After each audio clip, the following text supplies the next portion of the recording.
Welcome back to another episode. We've got Rob Cressy in the hot seat today. Rob, welcome aboard. How are you doing, sir?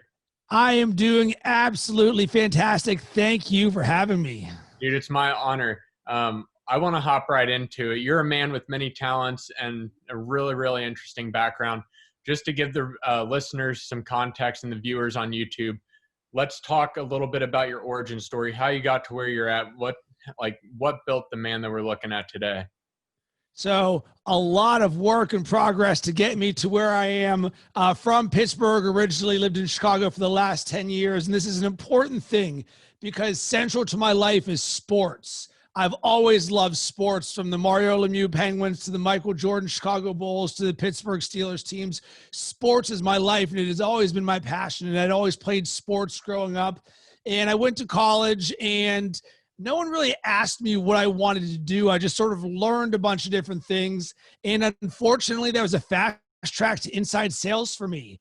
And through all of this, I just always dreamed of being a creator and working in sports. So much so that when I was at jobs, ones that I was successful at making six figures, I was spending as much time working on my sports blog as I was working. And I think a lot of people have been in this situation where there's something that you're called to do that you want to do that you haven't made the leap yet. And for me, that happened a little over 7 years ago. I was super successful at what I was doing, but I didn't wake up every day looking forward to slinging banner ads and text links. I just didn't. Yeah. And I knew I belonged as a creator in the world of sports. I just did. So I said, you know what? I'd regret it for the rest of my life if I didn't give it a shot at making my dreams happen. And I cut the cord, burned the boats, and I never looked back. And from there, I've turned Bacon Sports, which was originally a sports comedy blog, into a content studio that creates podcasts, videos, and fan engagement for brands. I love it. I absolutely love it. Let's dig into that a little bit more. From running a digital marketing agency on our end, one of the biggest holes that we see, no matter what the business, no matter how long they've been in business, is a lack of content. And it comes from not knowing what to post. And then, right, we get into that monkey analytical mind of, I don't know what to post, when to post, what's going to get the most engagement. So therefore, I'm frozen in that environment, and I'm afraid to take that leap and move forward. Let's kind of dig into that and unpack that big box of worms, and let's make this super simple for people to start taking action on it today. Perfect. So I can make it super simple. And you actually just said it. Let's make it simple. That's the problem, is so often uncertainty leads to inaction. Rob, Alex, I don't know what to do. When you don't know what to do, you say, you know what, I'm going to make an excuse, and you don't do something. But think about the inverse. When you are confident in something that you know how to do, boom, you're churning and burning. You know exactly what to do. So here's the number one tip, and this is so simple. And I'm going to guess that the overwhelming majority of people listening to this right now do not have this for their company and or their personal brand: a written social media or content strategy. So what exactly is this? So you said, we don't know what to post, when to post, how to get engagement, any of that different stuff. So let's use this as a simple analogy. Building a house. Could you hire someone to build you a house that does not use blueprints? Sure. Would it save you money? Yes. Would that be a high quality house? No. Would it get done quickly? No. There's a reason why architects and builders use a blueprint, because what do? They follow the blueprint to get the desired result. Well, guess what? Social media marketing and content creation is the exact same thing. You say, all right, number one, what do we want to accomplish with this? Because you could say, we want to take something that's a more ROI focused. So maybe you're going to be doing more white papers and funnel based or automated strategy based tactics. Number two, you say, well, do we care about building our brand? And I sure hope the answer is yes, because if you don't build your brand right now, and a lot of companies are learning this, unfortunately, right now in this now very digital world. So boom, there's a brand building element. And if you think about the brand building element, you're like, all right, well, what's important to us? So here's a very simple tactic. You can figure out what to create by writing down 7 things that are important to your brand and your messaging. So one of them could be behind the scenes. One of them could be our podcasts and newsletters. One of them could be thought leadership in the industry, just a variety of different things so that in any given day, week, or month, you roll up and you have a list that says, we as a brand or as individuals like us, we talk about these 7 things. So now guess what you don't have to do? Figure out what to talk about. So now that we've got figured out what to talk about, let's make this easy. Oh my God, there's just so much to post and all this. Don't worry about that. Let's start with 1. I want you to post once a week or once a day, whatever one you can handle. Because if you can handle once a week, just that 1 post, guess what that is? That's better than 0, because you'll have 4 posts in 1 month. And that is at least is something. So you're building some momentum.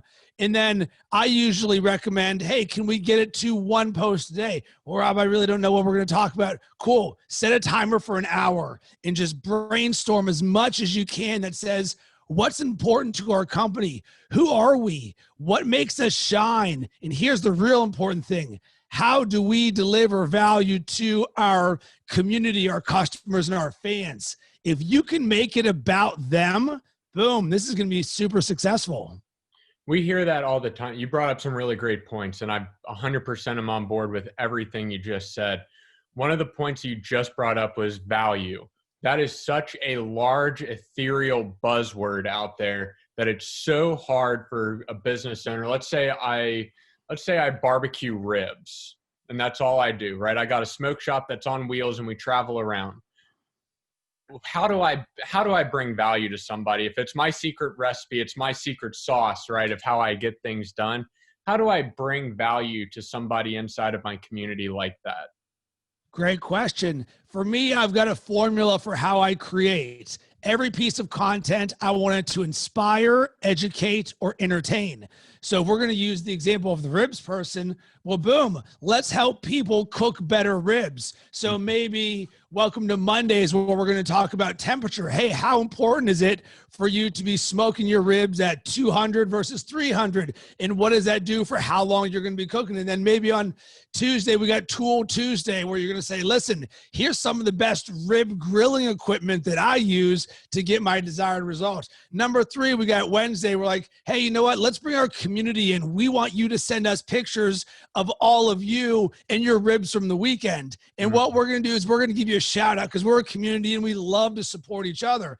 And a lot of times we overthink it, because if we think about the always on media world that we're in right now, the overwhelming majority of it is negative and distracting. So if it's me and there's Bob's Ribs and Bob is like, hey, what's up? This is Bob. I'm just really excited today to be smoking some ribs and be here with you. If you have any thoughts or questions that I can help you out with, drop it in the comments. Other than that, I want to send some good vibes your way. And why do I know this works? Because I'm a high energy person that puts a lot of good vibes out. And there is something about brand building as being known as someone who's a positive influence in the world, whether you're talking about ribs or personal development or marketing. Yeah, you very much become the guy or the girl, right? It's you're that person that people come to for that information, which is phenomenal. So we've brought up branding twice. And, the 5-7 minutes we've been in here kind of shooting it. So before we started this call, you and I were talking about that the businesses that invest inside of their branding and marketing during economic downturns are the ones that come out ahead. There's white paper after white paper of proof that this is a common pattern of people that invest now see the massive return on the butt end of this in the next 3 to 5 years. What do some of those strategies look like? That let's say I've got $1,000 just sitting in my bank account right now as a business owner. What could I take that $1,000 and invest into that's going to play out for me really well within the next 3 to 5 years for branding? Well, number one, creating a strategy. If you can take that money and invest in the strategy. So if you need help from someone, whether it's a part-time person or someone on your team, invest in the structure and the guts, because I think this is probably one of the biggest things that I've learned and I'm living through all of this is I have a long-term enough vision. And for me, branding and long-term are very synonymous with each other because we're doing something today that's going to pay benefits in the future. So you have to think about the structure of your brand, in who it is that you are, in what it is that you want to accomplish, in the various touch points that people can communicate with you, and what is your system and process for it. Because you can have a brand, but now how are we going to communicate the brand, which goes back to what we just talked about with content creation and social media. You can see where this all piles on top of each other, because one thing that I preach to every single company I work with, everything you do is a reflection of your brand.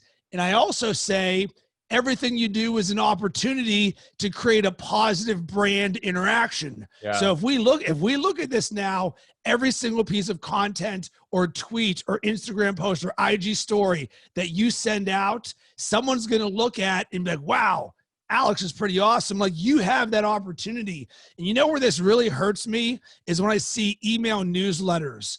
People say, you know what, I want to use this as a tactic. Cool, I'm down with that. But then when you look at them, they're all very much white paper based or about us, and they're very bland and lack personality. It's almost like the person in the marketing department's job is to check the box that we did the newsletter, and irregardless of the results. And anytime I work with someone and I look at their newsletter, the first thing I ask is, all right, where's the fun in this? Because as much as we may be doing ribs or manufacturing or plumbing or marketing, the fact of the matter is the person you're targeting is also seeing sports, vacation, celebrity news, and politics. So how are you and your brand going to stand out and at least get the opportunity? We're not even saying we're going to give you the attention. We're just saying you have the opportunity to say, listen, I know that Alex's email list is fire.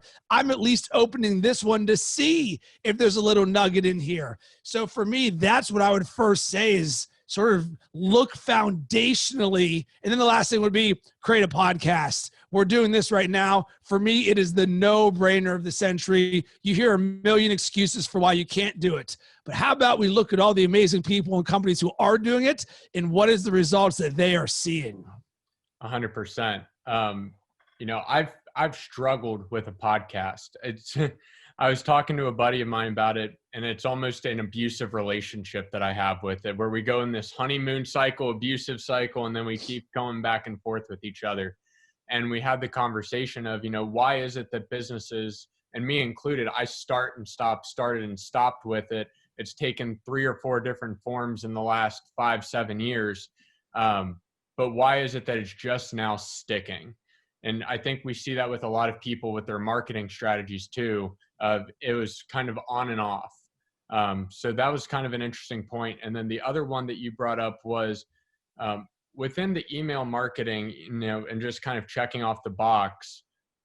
What I've seen too recently is that there may be a 1 or 2 person marketing department, and it has to touch 30 or 40 different hands before it finally reaches the end consumer. So any creativity or any unique splash that was thrown in there gets suffocated out because it's touched so many non-creatives' hands that it lost all the juice or the flavor by the time it got to the end consumer. 100%. And I'll help you on the podcasting side of things, because this is an area in which I'm an expert. I've published over 600 episodes. I've had hundreds of thousands of downloads, and I'm going to sound like a broken record, but you know what podcasting is all about? The process. Because here's why. How do you publish 600 podcasts? You publish one podcast perfectly every single time. So the way that I teach my clients and the people that I work with is I call it the one perfect podcast process. What can you, Alex, do every single time to make sure that you deliver one perfect podcast? Boom, rinse and repeat. I think one of the challenges you and so many others are running into is, I'm a big quotes person if people haven't realized it. One of them is happiness is a function of expectations. So what is our expectation of what we want to accomplish with podcasting? For me, it was nice and simple. Someone once said to me early on in starting Bacon Sports, Rob, if you ever hope to get paid to do what you love, you better be doing it already. And guess what? From that moment, I taught myself podcasting, video, hosting, social media marketing, audio and video editing, throwing events, apparel, SEO, word, all of the different stuff. Well, as this applies to podcasting, for me, my expectation was my dreams on the other end of me continuing to podcast, because the only way anyone would ever hire me to be the host of their show would be if I am already the host of my show. So often I was creating podcast after podcast to get into my reps, because imagine this, Alex. Imagine if I told you, listen, you're going to do this for a year and a half podcasting, and it's going to be a little rough. But guess what? When you get to episode number 100, all of a sudden something's going to click. You're going to be better. Your messaging is going to be better. You're going to have a marketing process behind you, because you're going to realize when you bring people like me onto your show, now I put you out to my network. Now I introduce you to people to come onto your podcast. And then all of a sudden you're like, oh my goodness, how have I not been seeing this as the relationship building engine, new opportunity building engine, and thought leadership engine? Because if we can think about this from those benefits, well, I don't care if anybody listens to any one of my podcasts, because my ROI is getting to know you, Alex, and your audience getting exposed to me, and my audience getting exposed to you. And once again, like with branding, I believe in the long-term nature of this. So for all the people and companies who are going to give up after 30 episodes, I'm going to do another 600. And guess what? I am pretty confident that my 1,200 podcast episodes is going to deliver some absolutely incredible results. And guess who's not doing that? Everybody else. 100%. And that was one of the things when I made the decision to flip the switch again, I looked at my director of business development. Him and I were having coffee talking about it. And I said, look, I don't care if we get one listen every single time and all that person is my mom or the guest. I really don't. If it impacts one person or one person listens, ignore the rest of the stats that are going to come with it, because it's going to be a process of learning. And exactly like you said, it opens up doors to other networks, other audience sets that I may not have been able to get into otherwise, that now can hear the message of when I go and talk about neuromarketing. Or I can at least give my guests the platform to be able to reach new people, and I can give back selflessly for that. You know, we'll go out and we'll promote the content, we'll do everything else, but let's at least help their voice reach more people. And it's just going to give back to us long term. 100%. And you talked about branding and where does all of this go? If someone were to only create a podcast and make that their marketing, they would absolutely crush. Why is that? Alex, this exact conversation you and I are having right now, you know how many pieces of micro content we could turn this into? 100. No joke, at least 10, which would become 100. So let's break this down to make this super simple, because that's what we want to do. So here is how you turn a podcast into a media company for your personal brand or your company. Boom. Record a 30-minute podcast. We're going to do it on Zoom, so you've got the video and the audio. Throw the video on Facebook, YouTube, LinkedIn. God forbid we live stream that, because we can super easily. So you've got that. So we got a 30-minute thing that's now out there to a few channels. Cool. There's something that you can now promote on your social media. But for there, you say, all right, well, let me have myself or an editor go back and re-listen to this and pull little 1-minute nuggets of good thought leadership. Boom. You do that. Maybe there's anywhere from 3 to 10 little micro nuggets. You can now chop this up and put that into IG stories or your IG feed. You can also do that for LinkedIn or Twitter. Boom, nice little micro digestible content. But we're not done there, because Alex, you're going to say something amazing. There's going to be a quote that stands out. You're like, wow, this is a really good thing. And we just didn't get the opportunity to go as deep on that quote as we would like to. Now let's get your graphic designer and have him throw a nice little pull quote right there. Let's turn that into an image. And we might be able to do that 3 to 10 different times. So now all of a sudden, this one podcast episode has turned into anywhere from 3 to 20 to 50 pieces of content. So how in the world do we create content? Well, guess what? It's as simple as having this conversation right here, being intentional about it. Because Alex, guess what you did at the beginning of this podcast to me? You said, Rob, here are the things we are going to talk about. You know what that is? To me, that is a written strategy, because you said, I know where we are going. And if you know where we're going, you could pull out the origin story. How did we get to where we are now? Podcasting, happiness is a function of expectations. There is your blueprint right there. All of that is possible within podcasting. Powerful. Dude, that right there was awesome, Rob. People, please, please, please pause that. Go back and listen to the last like 3 to 4 minutes of that where Rob was dropping fire, because that was awesome. So going back to that initial question of, if I had $1,000 in my bank account as a business to invest in marketing or social media, would you put that money into a content creator to help you do that while you go out and you do the rest of your business life? What does that person look like? How do you find them? Because let's assume most people don't know Adobe Creative Suite or understand or have the time to be able to do this. Is that somebody that should be one of the first considerations inside of the business for the marketing strategy?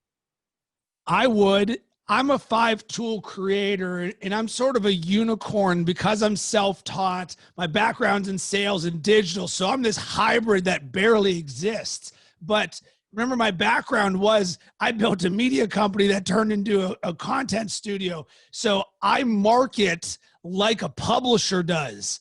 But the companies that are the most successful now, they market like a publisher does. Boom, we're churning and burning content. So you really need to think about, all right, is that me or not? If it is me, one, can I level up my skills? So actually, Alex, one thing I would say is maybe invest in learning some of these things. If you have the time to say, Adobe Creative Suite, 1, what is it? 2, how in the world do I use it? So you know what I would say would be number 1 would be maybe Photoshop or audio or video editing. Those 3 skills, if you can learn them, Photoshop, audio, and video editing, you can get 80% of the way there, and the other 20% is polish. Because I know from my own journey, once I learned those, and you know how I learned? 30 minutes a day in the morning. I woke up 30 minutes earlier and set a timer, and I would watch videos on lynda.com for 30 minutes on how to use Photoshop and stuff.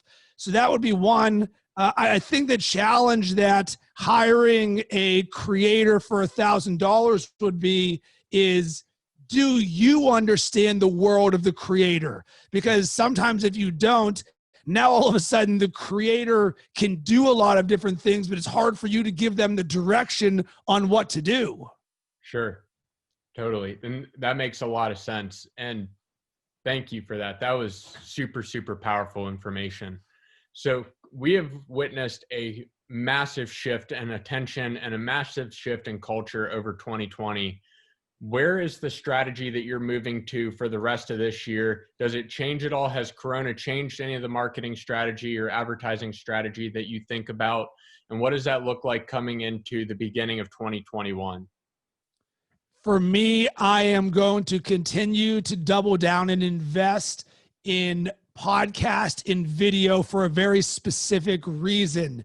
It is higher touch, more emotional, and the relationship goes deeper and longer. So think about this, Alex. People were freaking out over getting 15 seconds of an IG story. It's like, oh my God, our brain got 15 seconds of an IG story. Could you imagine if I could tell you there is a platform where you can get between 3 minutes and an hour of someone's attention that they choose to learn from you? Welcome to podcasting, because you can be mowing the lawn, you can be walking the dog, you can be going to the gym, you can be taking a walk, you can be doing anything. And what it allows you to do is to allow your brain heartbeat to shine. So I'm guessing at some point during this conversation, we've conveyed something to help someone feel some sort of way. There's a transfer of energy and emotion that can happen when you hear our voice and we're talking about how passionate we are about these things and how amazing you are and how you can do it as well. And think about that for your own brand, because we live in a sea of sameness. And that to me is one of the biggest things I'm going to be taking away from what's going on in this current landscape. is everything is noisy and everyone wants your attention and everything is the same. So how can you be different? Well, the best way that you can be different is by being you, because we are all unique personal brands and companies. But why is it that we don't allow that to shine? So often we have all the knowledge in our head. And I think about what you said, Alex, in terms of if you have something inside of you that can help one person and let that get out there. Well, guess what? Imagine doubling down on the mindset of, I'm going to help at least one person with the messaging that I'm doing. Think about that compared to where the rest of the world is talking. I mean, that is just an absolutely game-changing strategy. So for me, I'm going to continue to double down on positivity. I'm going to continue to double down on helping people. And I'm going to continue to double down on things that are perceived harder or more inefficient, but from a marketing standpoint are gold. I love it. Rob, that was amazing. Where can people find you online? You can hit me up on all social media platforms at Rob Cressy. I'm super active on LinkedIn from a business, marketing, podcasting, entrepreneurship perspective. On Twitter, I jam a ton about sports. And on my Instagram, you're going to get sort of a combination of marketing, my own personal brand. Otherwise, go to baconsports.com. We specialize in podcast, video, content creation. Would love to be able to help you build your brand. Awesome. I will put all those links down below. And please, if you are not following Rob yet, go give this man a follow. Go show him some love. Thank you so much for being on today, Rob. I'm super grateful and super happy for the time that we had today. Thanks for having me, Alex. I'll catch you later.